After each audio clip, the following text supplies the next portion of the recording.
Sooner or later, regardless of the type of sewing, garment sewing, home deck sewing, costume sewing, quilting, it doesn't matter. Sooner or later, you're going to have an oops, and you're going to have to remove stitches. Or, in the old school terminology, you're going to have to rip them out. Well, literally, you can do what the term says and get mad and rip your seams apart. But look what happens. When you do that, yes, it was fast, and you just got to quick pick out the threads, but you have distorted the grain, you've distorted your seam, and even though you press it, this is just never really going to hang right or lay flat. So I really urge you, take your time and use the proper tool for the job and do it correctly. We'll forget about that method. You can also come in and use my two favorite tools. You have the ripper. Most of you got one of these with your sewing machine. It's in the toolkit. Or you can actually go out and buy higher quality rippers. The ones that come with the machines are really, they're cheap quality. They're inexpensive quality. They're inferior, but you can use them. And a ripper has a pointed end. The long end is very sharp, very pointed, and the other end has a little ball on it that's supposed to protect the fabric from being torn as you rip. And down inside, it's a sharp area, and that's what's actually cutting the stitches. You almost could think of it like the edge of a razor blade or a knife, although it's not quite that sharp. The other tool I like, and which is my all-time favorite, in fact, it's my go-to now for removing stitches.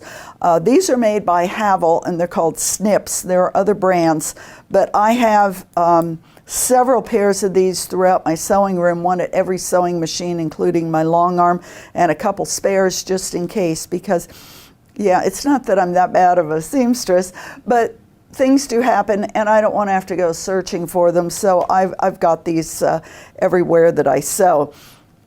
So with the ripper, there's a couple different ways that you can do this.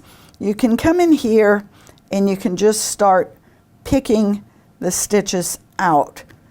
What I like to do, because this can get a little tedious, is just come along and pop the threads there, put it underneath, and pop the thread every so often, about once an inch. Then you can come back kind of in the middle of that and give some pressure and just pick it up. And it's really quite simple to remove those stitches using that method. Oops. Just like that. Same thing with the snips. I like these because they just get under that. They're very pointed. They get right under, and I can just snip away and then go in and do the same technique of just lifting and pulling. If I'm working at my long arm, you're having to remove stitches while it's on the machine and it's tight between those leaders. If you can work backwards from the direction that you sewed, you can actually pull this thread and get it going and put your snips under there and very quickly remove those stitches going down the line and remove your mistake in your quilting. It still is tedious. The stitches never come out as fast as they go in. It's much easier on the machine because the fabric's being held taut. But that's the best way. Get hold of one end of the thread, hold it, give a little bit of pressure, get your snips under there, and just keep that concept going all the way down until you remove all of the stitches as you need to on the quilt.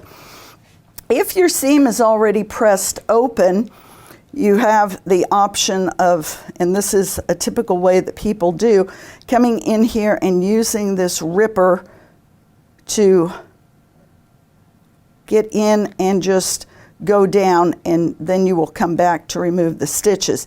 It is fast, but occasionally you will get a tear on the edge of your seam, and that's why I don't like it as well, because now you've got a hole.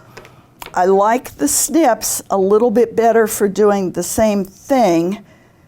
They seem to be a little more accurate and don't tear as much. I can't tell you why, they just don't. Perhaps it's because they're sharper. But that's another thing, and you're just putting a little bit of pressure. Personally, when I have something like this, rather than going down the center, I'd rather take my time, go back and move my seam to one side, press it down, and then come in and take out the stitches the way I just showed you. If you're removing stitches this way, you do have to come back and you have to pick out the little bits of thread. Obviously, you wouldn't be sewing black on pink. I'm doing this for demo purposes so you can see it. But it is something that you have to come back. And the more you have to do that, the more that fabric is being distorted. So again, I like just going in and picking out the stitches. What about if you have top stitching? It's sewed down, you've got to take it out. Same type thing, just come in and use that same method. Works very, very well, either with the ripper or with your scissors, and take it out. The other thing you can do is once you get it started, if you really wanted to, you could come along and try and do this method, but I don't advise it because again, you can jam the point in and there goes your garment and you'll have to start over. So just take your time. The best method is snip and lift, whether it's with a ripper or with snips. So to avoid having to rip is the best method. An ounce of prevention is worth a pound of cure. Ripping always takes longer than it does to put in the stitches.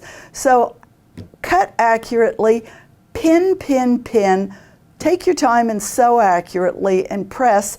And then if you absolutely have to rip something out, because we are human, mistakes are made, use the proper tool for the job, either the ripper or the snips, and take your time and do it correctly with the snip and lift method.